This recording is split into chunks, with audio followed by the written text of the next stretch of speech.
Before fall was a pumpkin spice obsessed culture, Appalachia had something more popular. It had apple butter stir-offs, sweet, smoky, and steeped in tradition.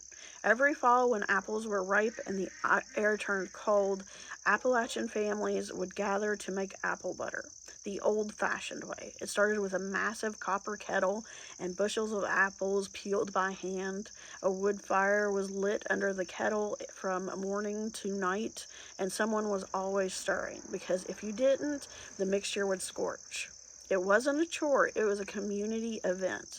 Neighbors showed up, kids played, women brought biscuits and pie, men took turns with long wood paddles, stirring slow and steady. Stories were told, songs were sung, gossip was passed down from person to person, just like the mason jars.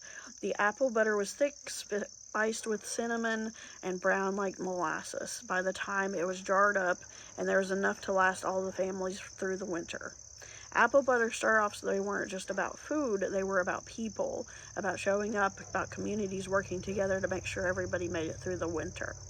I have memories of seeing this done, I think 3 times when I was a kid, and they had like these giant pots that, a few people could fit in, and they would light a fire underneath, and it was a really lengthy process. Like, it took a really long time to make the apple butter, but I think that I was fascinated by those big pots when I was a kid because they were bigger than me, and people just hung out all day. They just hung out and chatted, and they stirred it all day long and put it into jars, and it was just this big deal. It was this big kind of community event, but I don't think I've seen it done in a really, really long time. Like, I don't know, maybe it's lost popularity, but they even did it at my elementary school when we were kids, as part of like this, culture day. But yeah, I haven't seen it happen in such a long time. But maybe some of you have heard of it, or you see it sometimes. But anyway, my name's Casey. I study Appalachian history. Hit the like button, follow along for more, and thank you for watching.